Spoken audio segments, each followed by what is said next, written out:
I too object to the motion of Senator Judge De La Rosa. A motion to dismiss is not found. Hindi po nahahanap itong motion to dismiss sa Rules of Procedure on Impeachment na literal ka-adapt lang po natin. At kung mayroon man, hindi Senator Judge ang magre-raise nun, kundi ang defendant. Si Vice President Sara Duterte ang dapat mag-raise niyan. Higit pa po, naniniwala ako na hindi po tayo pwedeng kumilos unilaterally sa dismissal ng impeachment complaint nang hindi pa natin naririnig kahit isang salita mula sa prosecution, ni isang salita mula sa defense tungkol dun sa di umanong constitutional infirmities ng impeachment complaint. Ang due process ay nagre-require na bigyan natin pareho ang prosecution at ang defense ng oportunidad na madinig sa bagay na ito.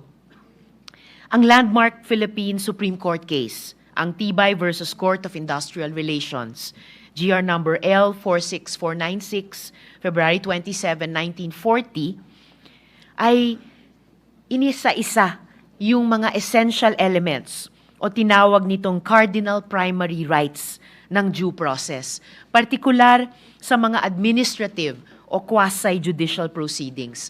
Kasama po dito ang the right to a hearing, that the tribunal consider the evidence presented, that the decision must have something to support itself, and the existence of substantial evidence.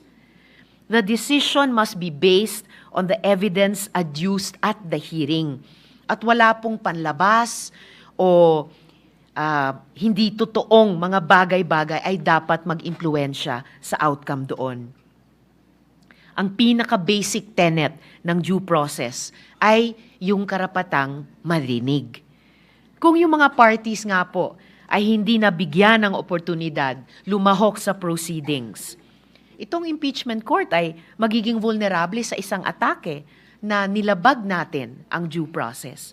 At sa pananaw ko, sila'y magiging tama.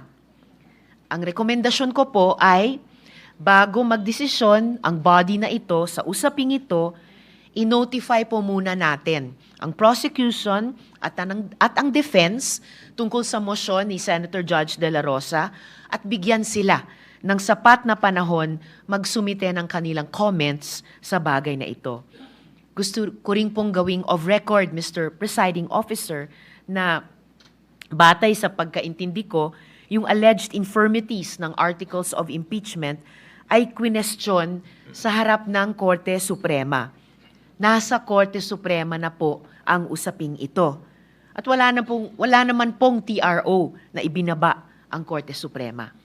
Mr. Presiding Officer, maintaining the view that the parties should comment on the question made before this body, para po sa akin, ang impeachment court ay dapat lamang po tayong mag-rule sa motion pagkatapos nating ni-require yung parties mag-comment dun sa motion ni Senator Judge De La Rosa within that sufficient period of time as the good presiding officer may determine. Pending this, minimaintain ako po, Mr. Presiding Officer, ang aking objection sa motion. Salamat po.